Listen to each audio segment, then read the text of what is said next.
Bismillahirrahmanirrahim. Assalamualaikum warahmatullahi wabarakatuh.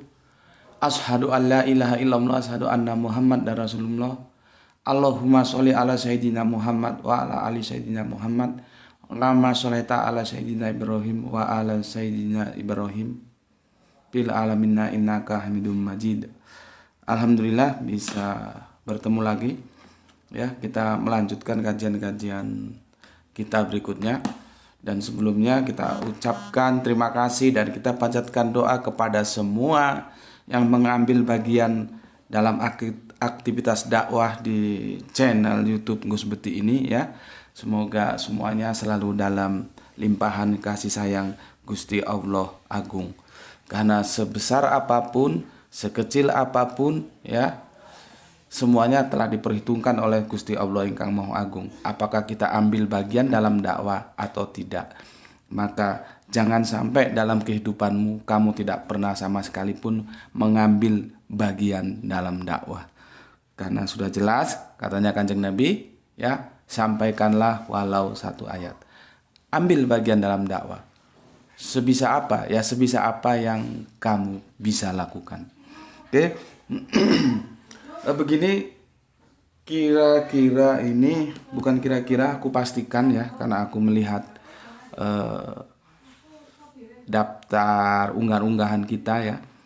Ini 3 hari yang lalu ya, aku telah menyampaikan kepada kalian semua ya sebuah unggahan yang itu hasil diskusi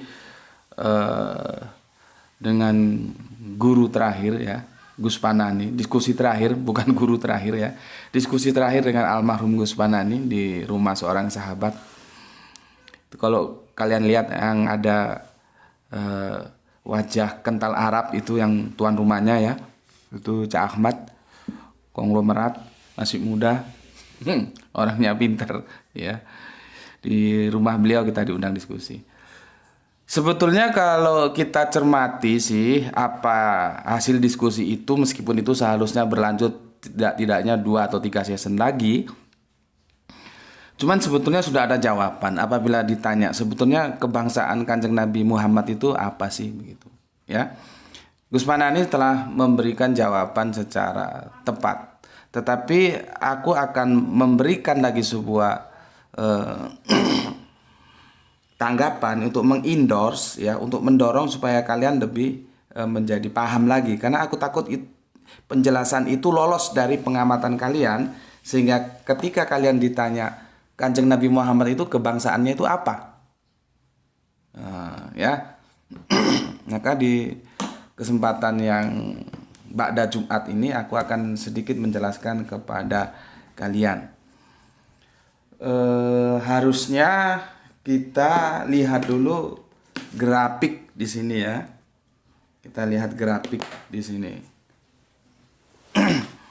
Kita lihat grafik di sini ya. Skemanya tuh begini. Ada pembangsaan ya, itu bangsa Hud dan Sholeh. Bangsanya Kanjeng Nabi Hud dan Sholeh. Ya. Diambilnya dari sini ini ya.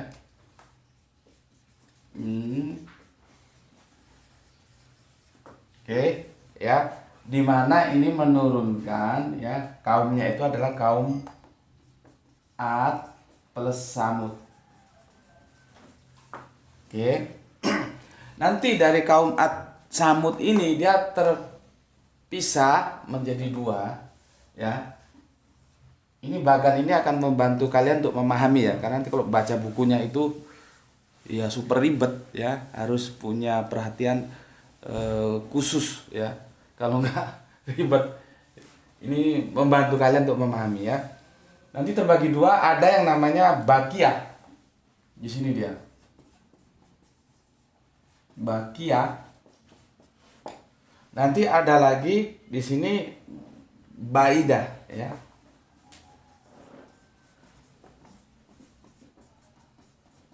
Ya. Oke, perhatikan di sini. Ada Bakiyah ya, ada Baidah. Bakiyah itu apa? Ini yang diselamatkan.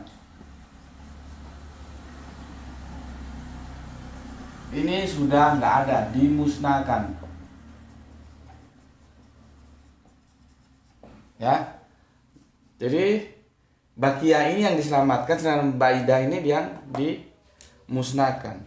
Oke. Nanti dari Bakia ini dia menjadi dua lagi, ya. Dia ada yang dinamakan Ariba, ya. Di sini ada Mustaribah,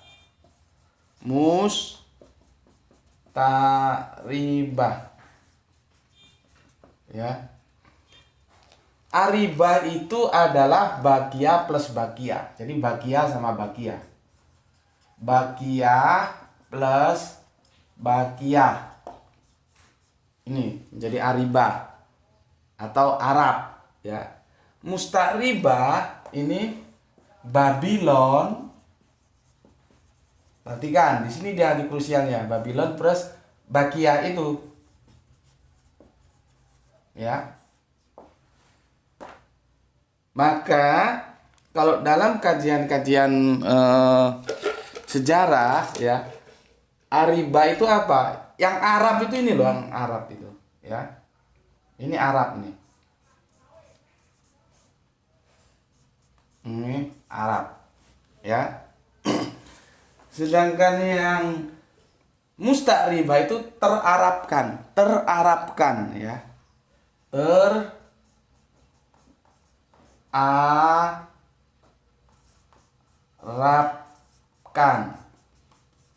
Nih. Jadi gini, ya. Kita runut dari atas, ya. Kaum Hud dan Samud, mulainya sejarah dari sini. Kalau kita lihat buku-buku antropologi sejarah bangsa Arab itu, ya. Nanti di sini ada kaum Ad, kaum Samud, ya. Menjadi dua lagi. Ada yang Bakia, ada yang Baidah, ya. Oke, ada yang diselamatkan, ada yang dimusnahkan. Musnah ya sudah, habis dia. Dari Bakia nanti terpecah lagi menjadi dua. Ada Mustaribah dan ada Aribah. Ini garis besarnya, ya. Nanti yang jumhur itu renik-reniknya itu baca aja di kitabnya. Tapi yang penting kalian paham dulu skema besarnya seperti ini. Ini Mustaribah itu, nah ini Babylon, ya, gabungan antara Babylon dan Bakia. Tapi kalau Arab, yaitu Aribah, itu Bakia Dakia. Kalau kita belajar genetika, ya, maka Aribah itu bapaknya, ibunya, atau yang laki yang perempuan sama-sama Bakia, ya. Begitu. Sedangkan yang ini, yang Mustaribah, ya, itu bapaknya, ingat, bapaknya Babylon, ibunya Bakia, ya, ibunya Bakia. Kenapa? Ini harus laki ini. Ini harus laki. Laki itu apa? Plus, ya. Plus, ya. Ini begini. Jadi yang tidak pernah dibicarakan, ya, oleh sejarah itu bagaimana kalau yang lakinya itu Bakia, yang perempuannya yang perempuannya Babylon, itu gimana? Itu nggak pernah dikupas. Padahal dalam struktur genetika itu ada. Kan ini berbicara seperti kemarin kita bahas, ini bukan setahun 2 tahun, mulai zaman era Kanjeng Nabi Ismail sampai Kanjeng Nabi Muhammad itu berapa lama itu, ya. Coba kamu pahami dulu, ya. Kamu pahami dulu, ya, di sini, ya. Terutama yang ini loh. Yang ini, ya. Ini ada syaratnya. Yang lakinya itu harus yang Babylon, ya. Yang lakinya harus yang Babylon. Aku mau lihat yang ini dulu, ya. Jadi begini kalau penjelasannya di sini. Begini. Sejarah bangsa dan bahasa Arab, ya. Arab Bakiyah yaitu sisa dari bangsa Ad dan Samud, ya, yang mendiami daerah pegunungan. Jadi Arab itu kan sudah dijelaskan bahasa dari Ibrani, ternyata itu gurun ya. Ya. Mereka diselamatkan oleh Allah karena iman mewarisi ajaran dari Kanjeng Nabi sebelumnya yang disampaikan oleh Nabi Hud dan Soleh ya. Yang berbahasa wahyu. Jadi bahasa wahyu nanti di sini terwariskan ya. Di sini terwariskan. Di sini terwariskan. Di sini enggak, dia bahasa budaya sudah ya. Di apa ini? Kalau Ida ini sudah selesai kan? Sudah habis. Gitu. Ya. Jadi dari sini ya. Makanya aku bilang para nabi itu satu bahasa, sama kaumnya itu kemarin ya. Bahasa kaumnya itu ya kaum nabi itu. Ya. Jadi dari sini perbangsaannya itu ditarik ke sini ya. Bakiyah, anti bakiyah ada dua, ada musta'ribah dan aribah ya. Disinilah Babylon masuk. Babylon masuk kan lewat nah, sini nampak nih. Nampak. Nah, di sini Kanjeng Nabi Ibrahim silau. Nggak nampak. Sebentar. Di sini silau juga. Sini silau. Silau semua. Wah, ya, gimana ini? Suasana ruangannya memang. Ya sudahlah, aku ngomong aja, kalian perhatikan ya. Di sini Kanjeng Nabi Ibrahim ya, plus Kanjeng Nabi Ismail. Ya. Makanya rasnya itu terjaga, ini harus laki-laki semua. Sampai nanti Kanjeng Nabi Muhammad. Di sini dia ya.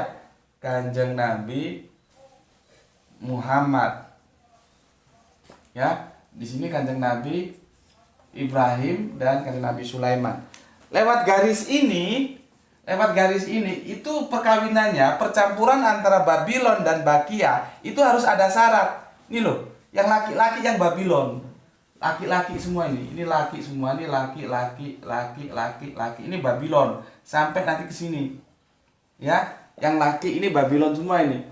Karena kalau yang laki Bakia, yang perempuan kan gini tuh. Dalam sekian ribu waktu kan ini juga menurunkan jenis kelamin perempuan. Nah, kalau perempuannya Babylon menikah dengan Bakia, tentu dia tidak mewarisi Babylon lagi. Dia bukan itu yang dimaksud ya, bukan itu. Nah, jadi harus dipahami. Artinya ketika Kanjeng Nabi mengeluarkan hadis seperti ini ya, kan harus kita cross check dengan bahasa. Bentar.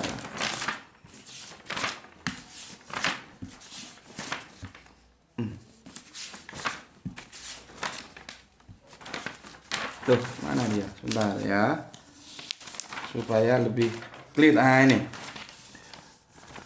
Hadisnya ini kalian banyak, ini bisa kalian googling juga bisa ya. Langsung aja begini. Karena saya serumpun, garis miring, sebangsa dengan bangsa Arab. Karena bahasa Al-Quran serumpun dengan bahasa Arab. Karena bahasa Jannah juga ya serumpun dengan bahasa Arab. Nah, itu perhatikan, itu kalau kita tarik ke teks Arabiannya itu menyatakan serumpun, bukan aku ini bangsa Arab, bukan. Kanjeng Nabi mengatakan aku ini serumpun dengan bangsa Arab. Ya, kalau begitu kita harus memahaminya secara genetika begini. Jadi selama sekian tahun, sekian dekade itu terjaga laki-laki Babylon ya. Jadi garis laki-laki Babylon ini tetap terjaga sampai nanti ke Quraisy itu ya, Kanjeng Nabi Muhammad, sampai nanti Kanjeng Nabi Muhammad lahir. Makanya dia dikatakan terarabkan. Gitu loh, ya. Yang jadi masalah itu ini nggak pernah didiskusikan. Seharusnya ini para pakar antropolog ya, budayawan dan pakar genetika itu duduk bareng. Karena ini nggak pernah dibahas di kitab-kitab, sejauh yang aku baca itu nggak ada ya. Bagaimana kalau perempuannya Bakia, lakinya yang Babylon? Nah, itu gimana? Tapi kalau kita melihat garis genetika semitik ya, baik Yahudi dan Islam, itu kan diambil dari garis bapak ya, patriark bukan matriark. Begitu juga di kita orang Islam ya, begitu juga Jawa, begitu juga suku Batak gitu ya. Itu semua ngambil garis dari laki-laki. Maka di sini bisa kita pastikan dengan informasinya hadis yang Kanjeng Nabi bahwa aku ini serumpun dengan bangsa Arab. Maka dia lahir dari garis yang terjaga genetikanya itu lewat bapak yang Babylon ya. Jadi lewat perkawinan yang dimana percampuran itu terjadi, tetapi lakinya itu Babylon. Karena kalau lakinya ndak Babylon, hilang sudah kan Babylonnya kan. Kalau lakinya Bakia ya jadinya Bakia dia. Seperti kemarin aku jelaskan, kalau yang laki itu Hutagalung, yang perempuan itu Hutapea, maka semua anaknya itu menjadi Hutagalung. Hutapeanya hilang. Ya. Begitu sebaliknya, kalau yang lakinya Hutapea, yang perempuannya Boru Hutagalung ya. Kalau Boru itu untuk perempuan, kalau Marga itu untuk laki-laki, ya. Maka kalau bapaknya Marga Hutapea, ibunya Boru Hutagalung, ya, maka nanti semua anaknya menjadi Hutapea. Hutagalungnya hilang gitu. Dan dalam antropologis budaya Batak ya, sama-sama Hutagalung itu ndak boleh karena mereka menganggap itu saudara. Jadi menikah sesama saudara itu ndak boleh begitu, ya. Oke. Sekarang pertanyaannya ya, bagaimana untuk menjaga bahwa Kanjeng Nabi itu masih punya ras Babylon?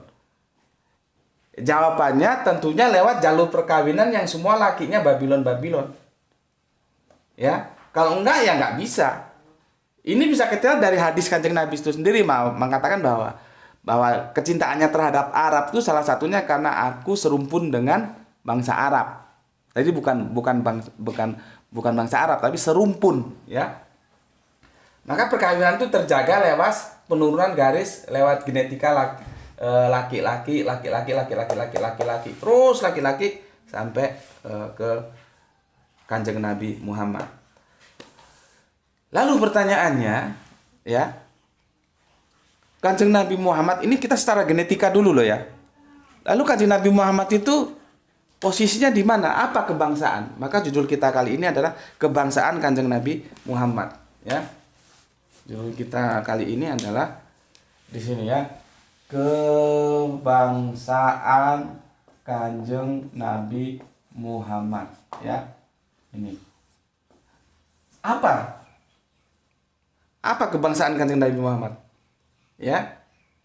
Maka kebangsaan Kanjeng Nabi Muhammad kita lihat dari garis ini, dia ya Arab, cuman itu belum koma, belum titik ya.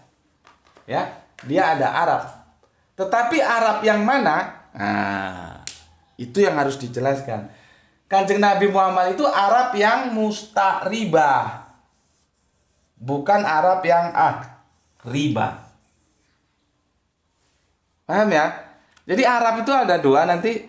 Arab yang musta'ribah ini yang diarabkan, terarabkan, atau Arab yang aribah. Kalau Arab itu Arab yang bakia ketemu bakia. Laki bakia, perempuannya bakia.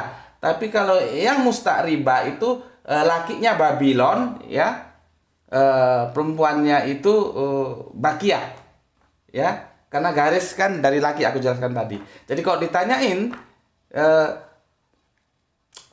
Kanjeng Nabi Muhammad itu berkebangsaan apa? Arab. Tapi itu harus dijelaskan lagi, Arab yang mana? Maka jawabannya adalah Arab yang musta'ribah, atau bisa disebut terarabkan, atau sesuai dengan hadis beliau, maka ini adalah rumpun Arab. Ya, begitu jawabannya. Itu kalau kita berdasarkan genetika. Tapi kalau kita ditanya berdasarkan budaya, antropologisnya itu gimana? Kanjeng Nabi Muhammad itu hidup dalam budaya apa? Maka jawabannya Kanjeng Nabi Muhammad ya tentunya hidup dalam budaya Arab. Bukan dari budaya-budaya yang lain, dari budaya Arab, ya. Dan dalam konteks budaya tidak ada perbedaan antara musta'ribah dan aribah. Mereka sudah apa ya? Menyatu. Tidak ada aku baca dari sekian buku tidak ada yang memisahkan dari konteks budaya apakah budaya aribah itu berbeda dengan budaya musta'ribah. Ini yang aku belum ketemu bukunya. Maka untuk sementara ini aku jawab tidak ada perbedaan atau dikotomi ya. Tidak ada antara budaya musta'ribah dan aribah. Jadi semua disebut budayanya Arab.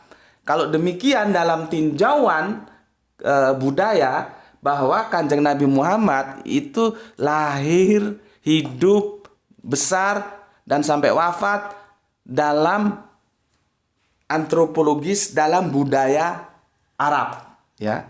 Tetapi kalau dari genetika, maka beliaunya hidup dalam Arab, ya.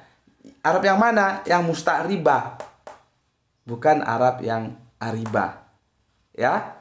Oke, semoga penjelasan ini dapat membantu kalian untuk memahami ya bagaimana skema genetikanya Kanjeng Nabi Muhammad, bagaimana budayanya Kanjeng Nabi Muhammad ya seperti tadi sudah aku jelaskan. Secara budaya tentunya Kanjeng Nabi Muhammad Arab ya, secara genetika ya Arab dalam tanda koma ya, yaitu karena Arab ada dua, ada yang aribah, ada yang musta'ribah, maka Kanjeng Nabi Muhammad ada dalam kelompok yang musta'ribah. Itu penjelasan dari aku ya yang sekelumit ini, semoga bisa membantu kalian untuk memahami dari video yang sebelumnya ya, apakah Kanjeng Nabi itu orang Arab. Oke, aku akhiri. Terima kasih matur nuwun. Assalamualaikum warahmatullahi wabarakatuh.